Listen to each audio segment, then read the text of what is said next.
여러분 안녕하세요. 네, 이번 단원에서는 여러분 교재의 시스템 카탈로그부터 진행하도록 하겠습니다. 자, 카탈로그가 무엇일까? 이런 용어가 나왔는데요. 여러분이 일반적으로 말하는 어떤 상품 회사에서 카탈로그 좀 보여주세요. 그런 식으로 하죠.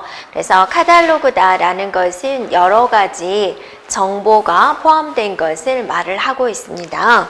그래서 시스템 카탈로그란 무엇인지 우리가 한번 살펴보도록 할게요. 그래서 용어적인 면을 조금 이해를 해주면 되겠습니다.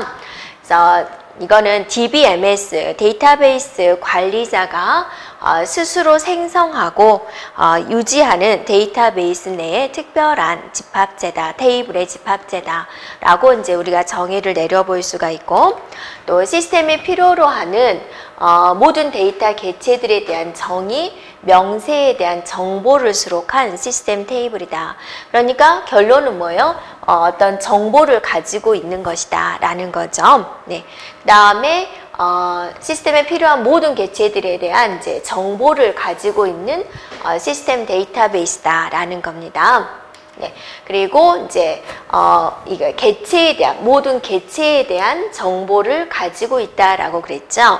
그럼 우리가 데이터베이스에서 개체란 어떠한 것들이 있느냐? 테이블도 있고, 뷰도 있고, 인덱스도 있고, 또 데이터베이스, 패키지, 접근 권한 이것들에 대한 정보를 가지고 있다라는 겁니다. 또 이 카탈로그가 생성이 되면 어디에 저장이 되냐면 자료 사전에 저장이 되기 때문에 일반적으로 카탈로그를 그냥 데이터 사전이다 라고도 말을 하고 있습니다. 네, 카탈로그에 저장된 정보를 메타데이터다 라고 하고 있다. 메타라는 말은 무엇이냐면 종합적인 그런 뜻이죠. 그래서 이렇게도 말을 하고 있다라는 거죠. 네, 되었나요? 네. 자, 그 다음에 이제 딜리트, 인서트, 딜리트, 업데이트 문으로 카탈로그를 갱신할 수 없다라는 거예요. 이게요. 네, 갱신 불가능하다. 데이터베이스 관리자가 스스로 생성하고 유지하기 위한 정보를 가지고 있는 것이고, 카탈로그를 다른 말로 뭐라 그런다? 데이터 사전이라고도 한다. 또 메타 데이터라고도 한다라는 겁니다. 자, 그러면 시스템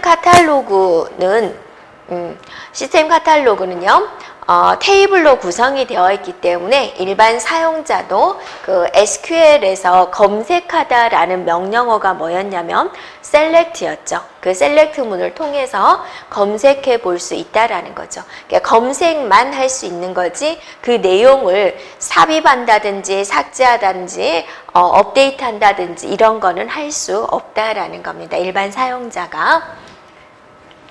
자, 그러면 이 시스템 카탈로그의 종류에는 어떤 것이 있을까 한번 살펴볼게요. 네. 그래서 시스템 카탈로그에 대한 정보를 한번 우리가 살펴보면은요, 어떤 내용들을 가지고 있을까라는 건데요. 네. 지금 이제 릴레이션에 관련된 정보를 가지고 있고요. 릴레이션. 그러니까 이런 게 있다라는 것만 한번 전반적으로 한번 보면 되겠습니다. 여러분 교재에 있는 내용들이고요. 그래서 릴레이션이라는 것은 여러분 뭐였어요? 네. 자, 릴레이션이라는 것은 여러분이 테이블이 이렇게 있으면 우리가 일반적으로 말하는 테이블이라는 것이 여기서는 릴레이션이다 라고 하는 거죠. 그래서 첫 번째 릴레이션에 관련된 정보다, 테이블에 관련된 정보다 라는 거죠. 네. 그래서 릴레이션에 대한 어떤 내용이냐, 릴레이션에 대한 이름, 속성에 대한 이름, 저장된 파일 이름, 파일 구조, 각각의 인덱스 이름, 릴레이션 상에 정의된 여러 가지 조건, 릴레이션의 생성자 이름, 작성자 이름, 이런 정보를 이제 기술을 하고요. 예, 또 인덱스에 대한 이름 구조, 또 속성, 또 키에 대한 정보 이런 걸 수록을 하고요. 또 뷰에 대한 내용들, 네, 뷰에 대한 내용들, 또 통계적인 정보, 또 사용자 정의, 사용자에 대한 정보, 사용자에 대한 계정은 어떻게 되고 사용자에 대한 권한 정보는 어떻게 되는 건지, 그 다음에 기본키, 외래키, 보안, 권한 설정 이런 많은 정보들을 시스템 카탈로그가 저장을 하고 있다라는 거죠. 그럼 여러분이 어떠세요? 시스템 카탈로그가 무엇인지 어느 정도 이제 감이 됐죠. 그러니까 한마디로 말한다면 생각을 이렇게 생각해 주면 되죠. 데이터베이스를 관리를 하다 보면 여러 가지 이제 정보가 나오는데 그러한 모든 정보들을 다 기록하고 있는 것이다 라는 거죠. 그래서 그거를 데이터 사전이라고도 하고 또 메타 데이터라고도 한다라는 거죠. 그럼 이제 여러분이 궁금하죠. 데이터베이스에서 정보가 뭐가 있느냐라는 거죠. 그럼 이제 방금 말해드렸던 그런 많은 정보들을 기록하고 있다라는 겁니다. 그럼 이제 시스템 카탈로그에 대한 종류는 무엇일까라는 건데 띄어쓰기를 한번 해봤어요. 그래서 앞에 있는 SYS는 이제 시스템 카탈로그 쪽이고 뒤에 있는 것만 이제 유심히 본다면 여러분이 이해할 수 있을 겁니다. 첫 번째 보면 시스테이블이죠. 그러니까 뭐 테이블이라는 이야기가 들어갔죠. 그러니까 뭐에 관련된 정보예요? 테이블에 관련된 거. 그럼 테이블은 우리가 기본 테이블이 있고 또 뷰 테이블이 있죠. 그런 정보를 저장한 것이다. 그 다음에는 어때요? 컬럼이라고 보이죠? 그럼 여러분이 이제 이 테이블에서 한번 생각을 해보세요. 릴레이션에서 여기에 이제 이름이 있고, 네. 그 다음에 국어 성적을 한다. 이런 거 하나하나를 뭐라고 그랬어요? 속성이다 라고 그랬고 이거는 행이에요? 열이에요? 열에 해당이 되는 거죠. 그래서 컬럼이다, 열이다 라는 겁니다. 그러니까 뭐겠어요? 모든 테이블에 대한 정보를 무슨 중심으로? 속성 중심으로 저장하는 테이블이다 라는 거죠. 그 다음에 인덱스입니다. 인덱스에 대한 정보를 저장하는 테이블이다. 그럼 여러분이 인덱스가 뭘까? 인덱스는 여러분이 이제 뭐라고 생각해 주면 되냐면 목차다라고 생각해 주면 돼요. 여러분이 이제 내가 여기 자료 구조에 대한 내용은 어디 적어져 있을까라고 궁금할 때 목차를 뒤져보죠. 자료 구조가 이제 몇 페이지에 있어요. 그러면 해당되는 페이지에 이렇게 찾아가 보는 거죠.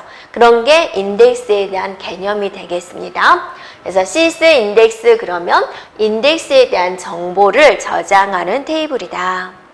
그다음 또 뭐가 있을까요? sys 뷰 그랬습니다. 뷰라는 글자가 나왔으니까 뷰에 대한 정보를 저장을 한다. 이렇게 많이 나눠져 있죠. 네, 그 다음에 sys tab us라고 적어져 있어요.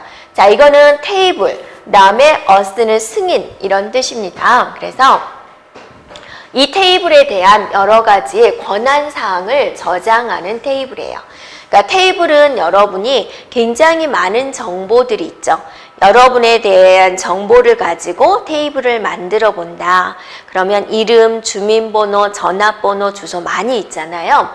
그 정보를 아무나 들어와서 보면 안 되죠. 그래서 이 테이블을 볼 수 있는 권한은 누구한테 있어요? 그런 권한에 관련된 사항이다. 무슨 권한? 테이블에 관련된 권한을 볼 수 있는 것이다 라는 거죠. 그래서 테이블, us, 승인 이런 뜻입니다. 자, 그 다음에는 이제 또 뭐가 나왔어요? 칼럼의 약자 컬, us, 승인 이렇게 나오는 거죠. 그러니까 칼럼이 여기서 아까도 나왔듯이 뭐에 대한 내용이었어요? 속성이었죠. 속성에 관련된 권한 사항을 저장하는 것이다 라는 거죠. 그 다음에 이제 depend라고 적어져 있죠. 기본 테이블과 뷰 사이의 어떤 종속 관계를 저장하는 것이다 라는 거고요. 그러니까 이런 거죠. 여러분이 테이블에서 몇 개의 를 해가지고 가상의 테이블을 만든 게 뭐였어요? 뷰죠. 테이블로부터 이렇게 유추해 나온 거죠. 그래서 이것들의 관계를 저장을 한다. 그 다음에 users라는 단어가 나왔죠. 유저다라는 것은 일반적인 사용자들을 말을 합니다. 그래서 사용자들에 대한 권한 등급 정보를 저장하는 곳이다. 자, 됐죠? 그래서 시스템 카탈로그의 종류는 이렇게 많이 있습니다만 여러분이 한번 단어를 분석해 보면 어떤 내용들을 저장하고 있다라는 걸 여러분 알 수 있을 겁니다. 자, 이번에는 이제 트랜잭션에 대해서 또 용어를 살펴보도록 할게요. 트랜잭션이란 무엇일까라는 건데 한마디로 말한다면 데이터베이스에서 처리하는 하나의 단위가 돼요. 자, 데이터베이스는 여러분이 어떻게 이제 한다 그랬냐면 많은 사람들이 이곳에 접속을 해가지고 데이터를 서로 뭐 하고 있는 거예요? 서로 공유해서 사용을 하자. 그러죠. 그러면 이제 동시에 접속한 사용자들이 많겠죠. A라는 데이터가 있는데 이거를 얘네들이 동시에 접속해서 사용하고자 해요. 그러면 A라는 데이터를 그냥 읽기만 한다면 그건 전혀 문제가 안 되죠. 근데 A라는 데이터를 가져가서 계산을 해버리네요. 그러면 이제 문제가 생기는 거죠. 각각 가져가서 각각 계산해버리면 도대체 A 값은 어떻게 될까? 그래서 그런 문제점이 있는 거죠. 그래서 트랜잭션을 잘 관리를 해야 되겠다라는 겁니다. 그래서 데이터베이스는 여러분 교재 보면 다수의 사용자가 동시에 사용하더라도 항상 모순이 없는 정확한 데이터를 유지를 해야 된다. 네, 데이터베이스에 문제, 장애가 발생되더라도 빠른 시간 내에 원래 상태로 복구를 해야 된다. 그러기 위해서는 트랜잭션을 관리를 해야 된다. 자, 여러분이 은행의 데이터베이스 생각을 해보세요. 여러분이 입출금한 내역을 모두 가지고 있죠. 데이터베이스에 저장을 하고 있을 거예요. 그래서 굉장히 오래된 내용도 우리가 요청을 하면은 거래 내역을 이렇게 뽑을 수가 있죠. 그런데 거기에 이제 해커가 침입을 해가지고 거기에 있는 내용이 날아가 버렸어요. 그러면 내가 입출금한 내역은 어떻게 되죠? 문제가 생기겠죠. 네. 그래서 항상 뭐를 주는 거예요? 백업을 주기적으로 하게 되는 거죠. 네. 그래서 원본이 문제가 됐을 때 여기서 빠르게 이렇게 복원 작업이 이루어져야지 되겠다라는 거죠. 네. 그 내용이 됩니다. 그럼 이 데이터베이스를 처리하는 그런 명령어들을 우리는 트랜잭션이다 라고 하고 있습니다. 그래서 이 트랜잭션은 뭐냐면 데이터베이스 프로그램에서 사용하는 어떤 작업 수행의 작은 단위가 됩니다. 이렇게요. 예를 들어서 A라는 값을 가지고 가서 10을 더한 다음에 곱하기 2를 하고 빼기 5를 하겠다. 그러면 여기서 이 명령어를 수행을 하고 그 다음에 이 명령어를 수행을 하고 이 명령어를 수행을 하겠죠. 이 명령어 하나하나를 우리는 트랜잭션이다 라고 하고 있다라는 겁니다. 예를 들어서 네. 그래서 데이터베이스 시스템에서 복구, 병행 제어를 할 때 처리되는 작업의 단위다라고 그랬습니다. 이거는 뭐냐면 자, 여러분이 이것의 하나의 단위가 트랜잭션이다 라고 그랬어요. 근데 10 곱하기 2를 하다가 갑자기 오류가 생겼어요. 그러면 어떠세요? 얘는 수행을 멈춰야지 되겠죠. 그래서 원래 상태로 돌아가야 되겠죠. 또 여러분이 이렇게 해볼 수가 있죠. A에다가 더하기 2를 한 다음에 B에다가 곱하기 2를 할 예정이었어요. 이렇게. 그런데 1번 수행 과정에서 진행을 하게 되면은 A 값에다 2를 더해가는 거죠. 근데 여기서 문제가 생겼어요. 그러면 원래의 A 값으로 돌아가야죠. 오류가 생겼으니까. 네, 그래서 그런 시스템의 복구, 병행 제어, 여러 사람이서 이렇게 동시에 A 값을 수행을 할 때 처리다는 하나의 단위다. 그러니까 여러분이 그냥 간단하게 데이터베이스에서 처리되는 단위가 무엇이다? 트랜잭션이다 라고 살펴보면 되겠습니다. 또 데이터베이스의 연산의 집합이다. 한 번에 수행되어야 할 1년의 데이터베이스의 연산의 집합이다. 이렇게 볼 수 있습니다. 자, 이 트랜잭션이 가지고 있는 특징이 있습니다. 그래서 첫 글자를 따가지고 ACID다 라고 하고 있습니다. 자, 첫 번째 보면은 원자성입니다. A로 시작하는 원자성. 트랜잭션은 완벽하게 수행이 되거나 전혀 실행되지 않아야 된다 그랬어요. 자, 여러분이 이렇게 하고자요. A에다가 2를 더할 거고 그 다음에 이제 B에다가 이렇게 3을 더할 거, 3을 곱할 거예요. 그래서 C에다가 A 더하기 B를 하겠다. 라는 이제 명령어가 예를 들어서 있다라고 가정을 하겠습니다.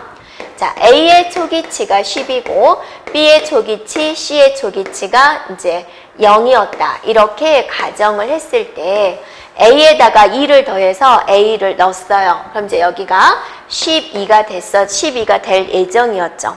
근데 여기를 하다가 A 더하기 2를 했어요. 12를 A에다 넣으려고 하는데 오류가 발생이 됐어요. 그러면 A 값은 어떠세요? 10을 그대로 유지를 해야 되겠죠. 네, 이런 식으로 중간에 오류가 발생이 되면 처음부터 실행 안 하는 것으로 하세요 라는 겁니다. 그래서 수행을 하려면 여기서부터 여기까지 이게 하나의 덩어리다 라고 봤을 때 처음부터 끝까지 완벽하게 수행을 하든지 중간에 오류가 발생이 되면 원래 가지고 있던 10으로 되돌려 주세요 라는 기능이 바로 원자성입니다. A. 자, 두 번째는 일관성입니다. 트랜지션을 수행한 후에 일관성 있는 상태로 유지를 해야 된다. 일관성은 특정한 조건입니다. 조건을 만족하는지 확인하는 방식으로 검사할 수 있어요.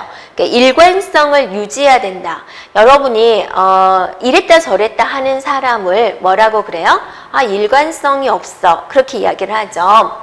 네, 예를 들어서 거기 이제 여러분 교재에도 나와 있지만 A 더하기 B는 예를 들어서 1000이어야 된다라는 이제 조건이 있어요.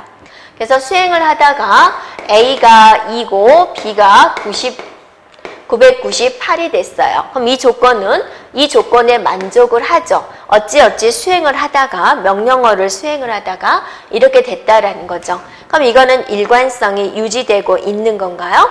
네, 유지되고 있죠. 이 조건에 만족을 하면 일관성이 유지되었다라고 이야기를 하고 있습니다. 근데 또 어찌 수행을 하다가 A가 5가 되고 B가 996이 된 거예요. A 따로 B 따로 계산을 하다 보니까 그랬더니 이 조건에 만족하지 못했죠. 처음에 내놓은 조건에. 그래서 이거는 일관성이 없다라고 이야기를 하는 거죠. 그래서 일관성이다라는 것은 주어진 조건을 끝까지 만족하느냐라는 겁니다. 자, 그 다음에 이제 격리성입니다. 격리성은 뭐냐면 트랜지션이 실행 연산의 중간 결과예요. 중간 결과는 다른 트랜지션이 접근할 수 없어요. 그래요. 우리가 격리한다라고 하죠. 다른 사람들의 접근을 막는다라는 거죠. 그래서 A라는 값에다가 더하기 2를 하고 곱하기 2를 하고 할 예정이었어요. 근데 A 더하기 2를 하고 있는데 다른 트랜지션이 나 그 A 좀 사용할래요? 그래요. 그러면 사용할 수 있느냐? 안 된다 그거죠. 연산에 참여하고 있는 것은 다른 트랜지션이 사용할 수 없어요 라는 겁니다. 네, 그게 격리성, I가 되겠습니다. 네. 그 다음에 이제 영속성입니다. 트랜지션이 성공적으로 완료되면 그 결과값은 어때요? 성공적이니까 그대로 유지를 해야 되겠죠. 만약에 트랜지션이 중간에 실패를 했어요. 그러면 어때요? 원래 값으로 돌아가야 되는 거죠. 근데 실행이 성공적으로 아무 오류가 없이 끝났어요. 그럼 그 결과값은 어때요? 네, 유지가 되어야 된다라는 게 영속성이 되는 거죠. 그래서 트랜지션의 특징, 종류 4가지는 이제 종종 나오고 있고요. 이것에 대한 설명에 해당되는 것은 이렇게도 이제 나오고 있습니다. 그래서 첫 글자만 따가지고 A, 그죠? A, C, I, D다 이렇게 말을 하고 있습니다. 자, 그 다음에 볼까요? 네, 트랜지션의 연산에는 2가지가 있습니다. 자, 뭐가 있냐면 트랜지션은 성공했느냐 실패했느냐 그렇게 나누어지게 되는데 성공했으면 이제 그대로 유지가 되는 것이고 실패했으면 원래 값으로 돌아가야 되겠죠. 그럼 이제 데이터베이스에서 성공했어요, 실패했어요 라고 알려줘야 되겠죠. 네, 그 명령어 두 개는 여러분이 꼭 알고 있어야 됩니다. 커밋이다 라는 것은 성공했어요 라는 뜻이에요. 성공했어요 라고 이제 알려주는 거죠. 실패했으는 롤백, 돌아가겠다라는 거죠. 실패했어요 라는 거죠. 실패했으니까 어째요? 네, 원래 값으로 돌아가야 되겠죠. 그래서 이 두 개 용어가 있습니다. 네. 자, 이번에는 이제 우리가 병행 제어에 대해서 이제 살펴보도록 하겠습니다. 자, 병행 제어는 왜 필요할까? 그죠? 병행 제어를 한다. 이제 병행이다. 같이 동시성을 제어한다. 그거죠. 자, 데이터베이스가 어때요? 네, 데이터를 공유해가지고 동시에 사용할 수 있도록 하는 게 목적이 되는 거죠. 네. 그런데 이거를 이제 약간 제어를 해줘야 된다라는 거죠. 왜 제어를 해줘야 되나요? 앞에서 배웠듯이 연산에 참여하는 것은 다른 트랜지션이 사용하면 되나요? 안 되죠. 네, 그게 뭐예요? 제어 조건이다라는 거죠. 이렇게. 그러면 이 제어하는 기법에는 어떠한 것이 있을까? 자, 일단 두 가지로 나눠볼 수가 있습니다. 그래서 로킹이라는 기법과 타임 스탬프 기법이 있는데요. 먼저 로킹 기법에 대해서 한번 살펴보도록 할게요. 자, 여러분이 락이다. 이게 무슨 뜻이에요? 잠그다 라는 뜻이죠. 다른 트랜지션이 사용하지 못하도록 해버리는 거, 접근하지 못하도록 해버리는 거, 그게 이제 락킹이다, 로킹이다 그렇게 이야기를 하고 있습니다. 그러면 우리가 한번 정의를 내려보도록 할까요? 네, 로킹이란 무엇이다? 데이터베이스 내의 데이터를 다른 트랜지션이 뭐하게? 접근하지 못하도록. 자, 락이라는 것은 뭐다? 한마디로 접근하지 못하도록 해버리는 거죠. 접근하지 못하도록. 네, 그래서 락을 설정을 하겠다라는 거죠. 네. 근데 이 락이 너무 많이 자주 발생이 되면 무슨 상태가 돼요? 시스템이 전반적으로 문제가 생겨버리겠죠. 그거를 우리는 교착 상태다라고 합니다. 그래서 교착 상태라는 것은 우리가 데드 락이다 라고 하는데요. 여기도 어떠해요? 네, 락이라는 단어가 이렇게 들어갔죠. 네. 그래서 락 상태가 너무 오래 유지가 되는 거예요. 그러면 다른 트랜지션이 어떠세요? 아무것도 진행하지 못하고 그냥 그냥 기다리는 상태가 돼버리는 거죠. 그래서 시스템이 전반적으로 아무것도 못하고 있는 상태, 그런 상태를 우리는 교착 상태다, 데드락이다 라고 하고 있습니다. 자, 그러면 이 로킹의 접근을 이제 허용하는 방법에 대해서 이제 살펴보도록 하겠습니다. 자, 해결 방법은 무엇일까? 로킹이 너무 많이 생기면, 많이 일어나면 교착 상태에 빠진다고 했으니까 이것에 대한 해결 방법은 뭐가 있을까? 자, 두 가지 방법이 있습니다. 공유락과 베타락이다 라고 이제 두 가지로 나눠 보는데요. 이제 공유락이다 라는 것은 용어 자체가 쉐어다. 조금 쓰겠다 그랬죠. 쉐어, 사용하겠다라는 거죠. 네. 사용 중인 데이터를 다른 트랜지션이 읽기는 허용을 하겠다. 하지만 그 내용을 변경하는, 쓰기는 불허용으로 하겠다라는 거죠. 그러니까 순수하게 A라는 데이터가 있으면 이걸 내가 연산에 참여하지 않고 그냥 여기 있는 내용만 보겠다. 그건 허용하겠다 그거죠.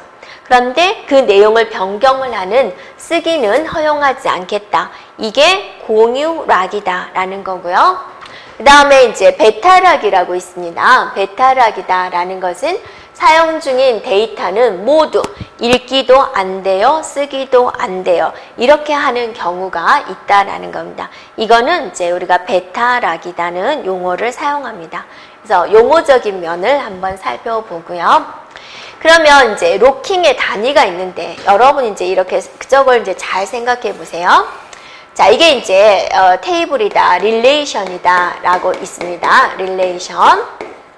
네. 그 다음에 이제 여기에 어떤 특정한 사람의 이름이 있고, 네, 국어 점수가 있고 영어 점수가 있고 이제 평균이 있고 이제 이렇게 있다라고 하겠습니다. 그래서 여기에 이제 한 사람에 대한 홍이라는 사람의 70점, 60점 해가지고 평균 65점 이렇게 되는 이런 이제 테이블, 릴레이션이 이렇게 있다라는 거죠.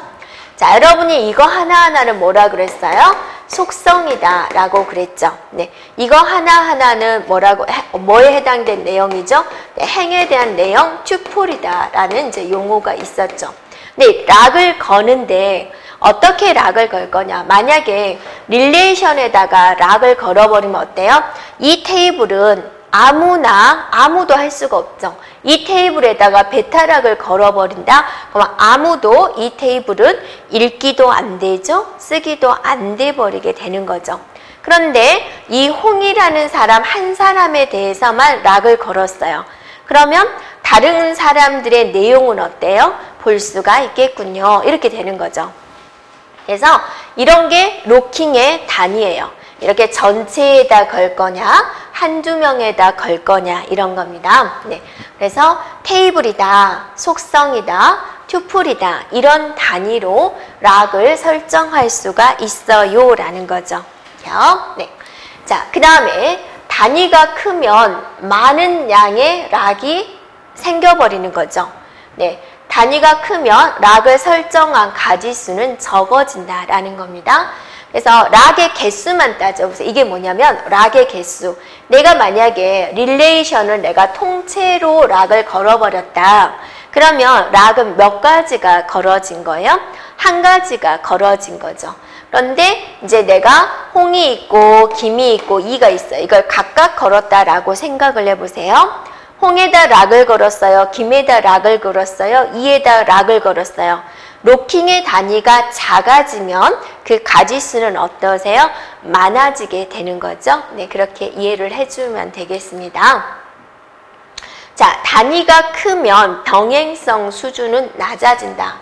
병행성이라는 단어가 어떤 거예요? 병행성? 네, 동시에 몇 가지를 우리가 동시에 몇 개의 데이터를 이제 사용할 수 있느냐라는 거죠. 단위가 크면은 여기를 그럼 접속할 수 있는 건 누구예요?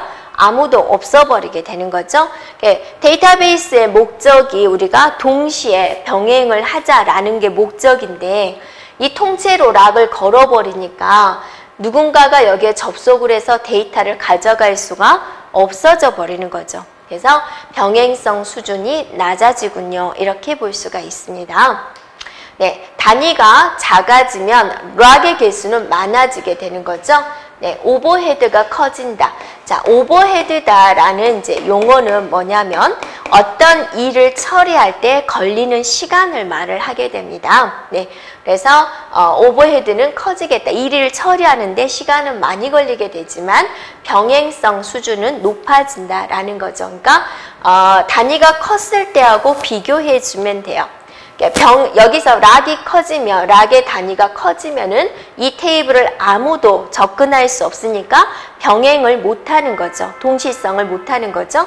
근데 이제 얘 하나만 락을 걸었다. 단위가 작아졌어요. 그럼 얘네들은 어때요? 공유할 수가, 동시성을 할 수가 있죠. 접속할 수가 있죠. 그러면 병행을 할 수 있는 가지수는 많아졌죠. 그랬으니까 병행성 수준은 높아졌어요. 이렇게 하고 있습니다.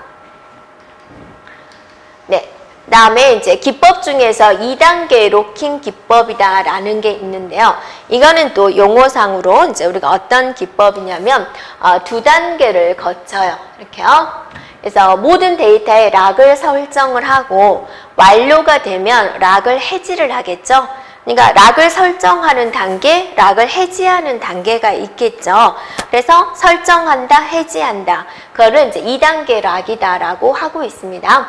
그래서 락을 설정하는 단계를 이제 우리가 확장 단계다라고 이야기를 하고 락을 해지하는 단계를 이제 축소 단계다라고 이야기를 하고 있습니다. 네. 그래서 이런 로킹 기법은 전반적으로 로킹하는 그 자체가 뭐를 유발시킬 수 있는 거예요? 네, 교착 상태를 발생시킬 수 있습니다. 네, 그래서 여러분 이제 뒤쪽에서 이제 다른 이제 소프트웨어 공학 쪽에서 교착 상태에 대해서 또 우리가 하나의 단원으로 배우게 되겠지만.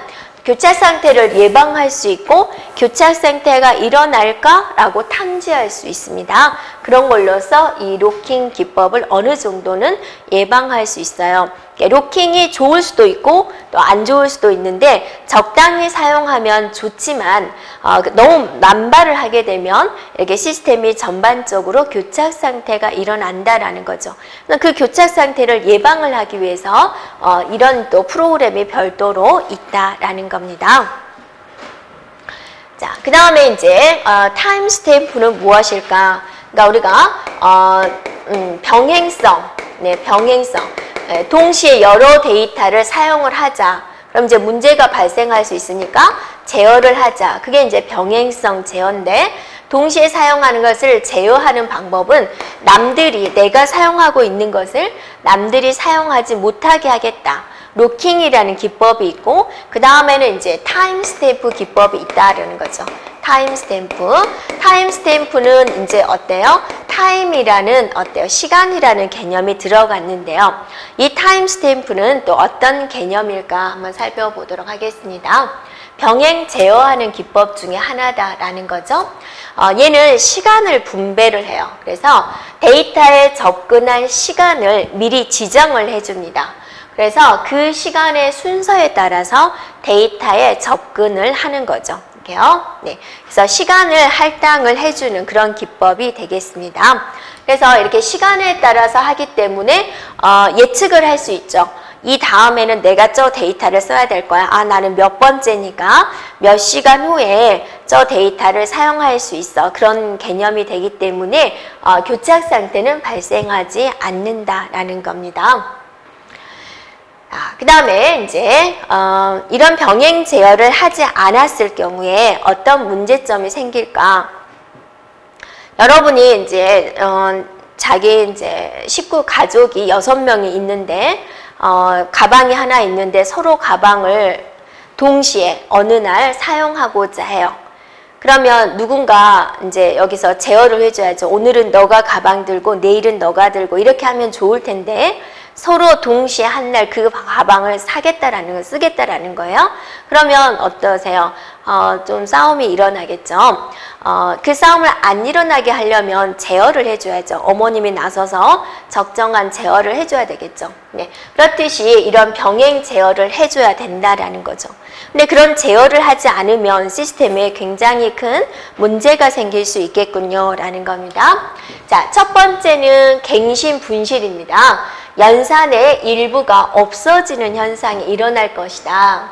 또 모순성, 얻어진 결과가 일관성 없이 서로 다른 현상이 일어날 것이다. 라는 겁니다. 자, 그 다음에 이제 연쇄 복귀입니다. 네. 하나의 트랜잭션이 취소됨으로 인해서 연쇄적으로 다른 트랜잭션도 취소되는 현상이 일어납니다. 비완료 의존성입니다.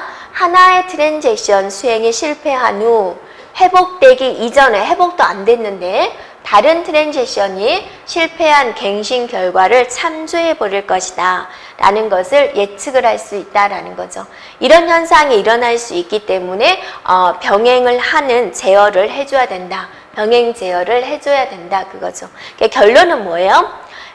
데이터를 내가 사용하고 있으면 네, 연산에 참여하게 있으면 그 순간에는 어느 누구도 A라는 데이터를 사용하지 말아야 된다라는 거죠. 네, 그런 것들을 이제 제어하는 것을 우리는 병행성 제어다라고 하고 있습니다.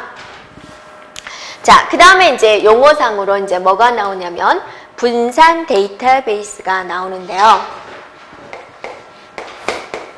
자, 분산되어 있다라는 거죠. 분산. 뭐가 분산되어 있다? 그죠? 데이터베이스가 분산이 되어 있어요. 라는 거죠. 그럼 여러분이 데이터베이스라는 것은 한 군데서 데이터를 모아놓은 건데 어떻게 분산시켰지? 라고 생각이 들죠. 자, 데이터베이스를 이렇게 한 군데다 놔두고 여러 이제에서 공유해서 쓰는데 이 한 군데다 놔두면 일단은 서버의 용량의 문제, 저장 장치에 대한 문제, 또 보안의 문제 지켜야 되니까 보안이 일단은 잘 되겠죠. 이렇게 이제 생기게 되는데 항상 위험은 도사리고 있죠. 해커가 항상 얘만 침범을 하니까 좀 문제가 되고 이 서버 혼자서 모든 일을 처리하기 때문에 좀 부하가 걸릴 위험이 있는 거죠. 그래서 나눠놓은 거예요. A라는 컴퓨터, B라는 컴퓨터, C라는 컴퓨터 이렇게 나눠놔가지고 각각의 데이터베이스를 이렇게 가지고 있는 거예요. 그리고 얘네들이 이제 다 연결이 되어 있습니다. 이렇게요. 그래서 사용자가 어떤 데이터를 요구를 하면은 이 사용자가 요구한 데이터가 있는 곳에서 결과를 이렇게 알려주게 되는 거죠. 그런데 이 내용은 사용자에게 알려주지 않아요. 사용자는 그냥 이게 데이터베이스인 줄 알고 있는 거죠. 이렇게요. 네, 이게 이제 내부적으로는 이제 분산 데이터베이스가 된다라는 거죠. 데이터베이스를 이렇게 분산해 놨다라는 겁니다. 네, 그래서 이게 이제 네트워크로 연결이 되어야 되겠죠. 여러 곳에 분산되어 있지만 이 하나의 관리를 하는 것은 하나의 데이터베이스가 관리를 하고 있습니다. 자, 그래서 물론 위치상으로는 이렇게 분리되어 있지만 실제로는 어느 위치에 저장되었는지 일반 사용자들은 전혀 의식할 필요가 없다라는 거죠. 네, 그래서 논리적으로 동일한 시스템에 속하지만 컴퓨터 네트워크 상으로 이렇게 분산되어 있다라는 겁니다. 네, 데이터를 분산 배치함으로써 이런 해커의 위험, 장애에 대한 대비 이런 문제점을 조금은 해결할 수가 있겠군요 라는 거죠. 네, 되었죠? 자, 그러면 이제 우리가 연습 문제를 한번 풀어보도록 하겠습니다. 자, 첫 번째 문제입니다. 네. 어떤 릴레이션 A, R이 복합 애트리뷰트 A, B를 기본키로 가지고 있어요.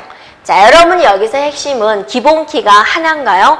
아니죠. A하고 B가 두 개가 있다라는 겁니다. A하고 B가 지금부터는 기본키입니다 라는 거죠. 이거는 여러분이 어떻게 생각해 주면 되냐면 테이블이 있는데 여기에 사람들 이름이 있고 그 다음에 이제 뭐가 있냐면 이제 코드 번호가 있어요. 코드 번호. 네. 네. 코드 번호는 이제 놔둘까요? 네. 여기에 성이 있고 이름이 있고 그다음에 이제 뭐를 할까요? 우편번호가 있어요. 이렇게. 자, 이런 식으로 이제 쭉 나열이 되어 있는데 여기서 기본키를 잡아줘야 돼요. 그래서 홍이라는 사람과 길동이라는 사람 이렇게요. 김이라는 사람과 이지라는 사람 이런 식으로 있는 건데 여기서 기본키를 뭐로 할까? 성으로 할 수는 없죠. 또 이름으로 할 수는 없죠. 또 우편번호, 자기가 이제 살고 있는 우편번호 이런 식으로 이제 하게 되는 거죠. 이렇게. 그래서 그러면 기본키를 이름하고 우편번호 이렇게 해주면 기본키가 되지 않을까. 그냥 같은 집에 사는 사람은 또 같은 이름이 없잖아요. 그래서 이렇게 두 개를 섞어가지고 기본키를 하겠다. 이렇게 할 수가 있죠. 그런 개념이 되겠습니다. 그래서 A, B를 기본키로 가지고 있는 상태에서 함수 종속이 다음과 같을 때 어떤 정규형에 속한가요? 그랬어요. 네. 그럼 여러분이 정규형 이거를 이제 알고 있어야죠. 이 정규형은 네, 모든 도메인이 원자값이어야 돼요. 이 정규형은 부분 함수 종속을 제거해야 돼요. 근데 저기서 보니까 이렇게 된 거죠. A하고 B가 기본키여가지고 C를 가리키고 D를 가리켜요. 근데 그 다음 문장을 보세요. 이 기본키 중에서 B 하나가 C를 가리킬 수도 있네요 라는 거죠. 그러니까 이게 바로 뭐가 되는 거예요? 부분함수 종속이 되는 거죠. 이런 부분함수 종속이 제거가 되어 있어야 되죠. 제거가 되면 몇 정규형이 되는 거예요? 이 정규형이 되는 거죠. 근데 지금 이게 지금 살아있잖아요. 그러니까 이 정규형을 만족하지 못하고 있는 거죠. 그러니까 이 정규형을 만족하지 못하고 있으니까 이거는 1정규형까지만 만족을 하고 있군요. 그래서 정답이 1번이 되겠습니다. 됐죠? 네. 자, 그 다음 문제를 보세요. 네. 데이터베이스 설계에 대해서 양질의 데이터베이스를 구축하기 위해서 데이터베이스 릴레이션을 우리가 정규화한다 그거죠. 정규화. 네. 네. 자, 정규화를 하는데 이 정규화를 할 때 고려할 사항과 관련이 없는 것은, 그래서 정규화하면 여러분은 뭐라고 한마디로 뭐라면 돼요? 테이블을 쪼개간다라고 생각해 주면 되죠. 왜 테이블을 쪼개가요? 일어날지 모르는 이상을 제거하기 위해서 쪼개가는 거고, 그러한 것들을 우린 정규화라고 한다. 자, 원하지 않는 데이터의 중복을 제거한다. 중복 제거. 그 다음에 원하지 않는 데이터의 종속을 제거한다. 또 한 릴레이션의 속성들 간의 관계를 고려한다. 한 릴레이션들 간의 투플의 관계를 고려한다 라고 그랬는데, 투플들 간의 관계는 전혀 상관이 없죠. 자, 여러분이 이렇게 생각을 해보면 되죠. 자, 여기에 이름이 있고, 네, 이제 번호가 있고, 네, 주소가 있어요. 그죠? 홍이라는 사람이 있고 01번이고 네, 서울시에 살고 있어요. 이런 식으로 하는 거죠. 그래서 이 이름이 이 번호가 되겠군요. 번호 하나로 기본키로 이름을 지정할 수 있고 주소를 지정할 수가 있고, 이런 것들은 뭐라고 그래요? 속성이라고 하죠. 네. 그 다음에 이제 얘와 얘의 관계는 정규화해서 아무 상관이 없는 거죠. 속성과 속성들 간의 관계를 고려하는 겁니다. 그래서 거리가 먼 것은 4번이 되겠군요. 자, 다음 문제 보세요. 네. 트랜잭션의 특성과 이에 대한 설명으로 옳지 않은 것은, 그래서 트랜잭션의 특징 A, C, I, D가 있었죠. 여러분요. 그걸 알고 있으면 될 건데요. A는 뭐였어요? 네, 원자성이었죠. 완벽하게 수행을 하거나 오류가 있으면 이제 원래대로 돌아가기 위해서 완벽하게 수행하지 않거나 둘 중에 하나를 해야 된다. 두 번째는 이제 일관성이죠. 네, 수행을 하고 나서도 주어진 조건을 만족을 해야 된다라는 일관성이 있었고, 그 다음에 이제 고립성. 하나 트랜잭션의 실행은 동시에 실행 중인 다른 트랜잭션의 간섭을 받아서는 안 돼요라는 거죠. 네. 그 다음에 이제 종속성. D가 똑같이 D로 시작을 했는데 종속성이 아니라 뭐예요? 영속성이 되는 거죠. 네. 나온 결과가 성공적이라면 일정한 시간 동안은 유지가 되어야 되군요 라는 겁니다. 네, 그래서 틀린 것은 4번이 되겠죠. 자, 3번입니다. 어떤 릴레이션 안에 모든 조인 종속성이 후보키를 통해서 성립될 때 릴레이션 R은 어떤 정규형인가 그랬습니다. 여러분 이걸 알고 있으면 되죠. 자, 지금쯤이면 이 정규형에 대해서 여러분 외웠어야 되겠죠. 그래서 1정규형 정리해볼까요, 여러분도? 1정규형 모든 도메인이 원자값이어야 된다. 자, 이 정규형 부분함수 종속을 제거를 한다. 그러면 완전함수 종속이 되겠죠? 3정규형 이행적 함수 종속을 제거한 것이다. BCNF는 결정자이면서 후보키가 아닌 것을 제거한 것이다. 자, 4정규형 다치 종속에 대한 내용, 5정규형은 조인 종속성에 대한 내용이 되죠. 자, 문제에서는 뭐라고 그랬어요? 조인 종속성이라는 말이 나왔죠. 네, 그러니까 뭐에 대한 내용이다? 5정규형에 대한 내용이다 라는 거죠. 자, 그 다음에 5번 문제가 되겠습니다. 네. 관계형 데이터베이스 키에 대한 설명으로 옳지 않은 것은 그랬습니다. 슈퍼키는 릴레이션을 구성하는 속성들 중에서 각2P를 유일하게, 자, 슈퍼키의 핵심은 어디에 있는 거예요? 슈퍼키는 유일성에 있는 거죠. 유일성. 네, 유일해야 된다. 그러니까 속성이 하나로만 구성해도 되고 2개로 구성해도 되고 3개로 구성해도 되고 그냥 학생들을 구분해서 부를 수 있으면 돼요. 1000명의 학생이 앉아있다. 그래도 내가 누구라고 부르면 딱 한 명이 일어날 수 있는 거, 절대로 중복이 안 일어나는 거, 그게 이제 바로 슈퍼키가 된다 그거죠. 그러니까 보통 이제 학번 하나만 불러도 한 사람이 일어설 텐데 학번하고 내가 이름을 불러도 상관이 없죠. 네, 그냥 한 사람만 일어서기만 하면 되는 거예요. 또 학번하고 네, 이름하고 주소까지 부르는 거예요. 그래도 일단은 한 사람만 일어서는 거죠. 네, 이런 게 슈퍼키다라는 거죠. 네. 자, 두 번째는 후보키가 있습니다. 좀 비효율적이죠. 학번 하나만 불러도 되는 걸 학번, 이름, 주소까지 부르는데요. 네, 그런 교수님 있나요? 네, 자, 후보키는 뭐죠? 네, 후보키는 유일, 딱 한 사람만 일어서는 유일성도 만족을 해야 되고 최소성, 네, 최소성도 만족을 해야 되는 거죠. 그러니까 여기서 뭐예요? 학번, 네, 학번 하나만 부르면 그냥 한 사람만 일어서는 거죠. 또 뭐가 될 수 있어요? 네, 주민번호 딱 이 세상에 딱 하나만 존재하는 거죠. 그 다음에 카드번호, 네, 이런 것도 어때요? 네, 또 여러분이 또 4번 이런 것들, 네, 이런 것들이 모두 후보키가 될 수 있겠군요.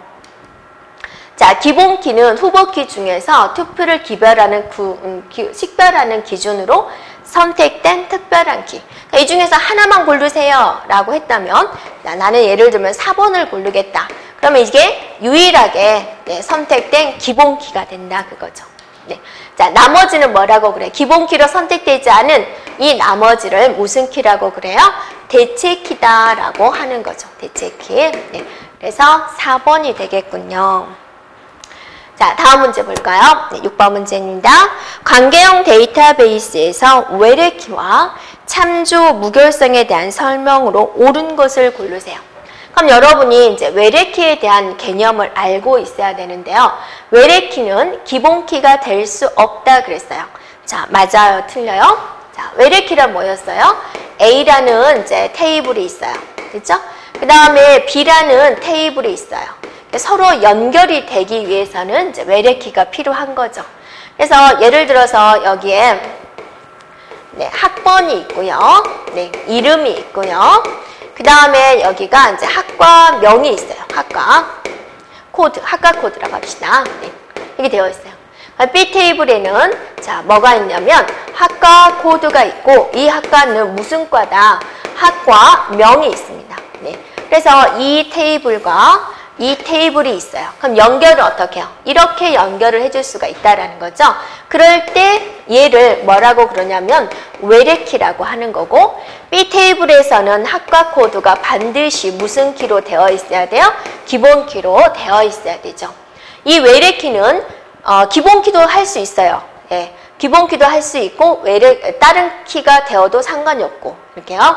그래서 기본 키가 될 수 없다라고 했는데 틀렸습니다. 네. 얘가 만약에 학번이라는 게 없다 이렇게 되는 거죠. 그러면 학과 코드를 내가 기본 키로 잡을 수 있죠. 기본 키가 되면서 외래키가 될 수 있다라는 겁니다. 자, 두 번째 볼까요? 네. 참조한 외래키와 참조된 기본 키는 반드시 동일한 네임을 가질 필요는 없다라는 거죠. 네. 네. 보면은 예, 참조한 외래키, 참조된 기본키는 반드시 동일한 도메인인데요. 자, 도메인이다라는 것은 무엇을 말을 하는 거예요? 나올 수 있는 속성의 종류예요. 네, 나올 수 있는 속성의 값들. 그러니까 예를 들면 여러분이 초등학교의 학년 그러면 1부터 6까지 나오는 거죠. 네. 그 다음에 성별 그러면 남, 여가 나오는 거죠. 그런 것들을 우리는 도메인이라고 합니다. 그래서 도메인은 같아야죠. 학과 코드인데 학과 코드면 이제 이 학교의 학과 코드면 001 이런 식으로 이제 나오겠죠. 이렇게 001 이런 식으로 나와야 되는데 갑자기 학과 코드에 대한민국이라는 게 써졌다. 그러면 이거는 어떠세요? 문제가 생기는 거죠. 네, 그래서 도메인은 같아야 된다. 속성에 대한 이름은 틀려도 돼요. 이름은 틀려도 되지만 안에 나오는 내용들의 종류는 같아야 된다. 자, 세 번째, 외래키 값은 참조된 릴레이션의 애트리뷰트, 속성이죠. 속성에 존재하는 값이거나 널값이어야 된다라는 거죠. 네, 그래서 이것이 맞습니다. 네, 그래서 여기서 얘를 이렇게 가리킬 때는 여기 목록에 있는 것만 가리킬 수가 있다라는 거죠. 그래서 여기에 이제 만약에 합각 코드가 002, 003, 3번까지밖에 없는데 얘가 004를 가리키고 있네요. 그럼 문제가 생긴다라는 거죠. 있는 것들 중에서 가리키던지 아니면 공백이던지 이렇게요. 참조 무결성은 릴레이션 내의 투플을 유일하게 식별하기 위해서 사용된다라고 했습니다. 그래서 참조 무결성, 이거는 뭐죠? 네. 릴레이션의 투플을 유일하게 식별하기 위해서 사용되는 것은 뭐에 대한 내용이에요? 바로 이제 기본 키에 대한 내용이 되는 거죠. 이렇게요. 네. 참조 무결성은 외래키에 관련된 내용이 되겠습니다. 네. 자, 여기까지 진행하고요. 네, 또 다음 단원에서 보도록 하겠습니다. 여러분 수고하셨습니다.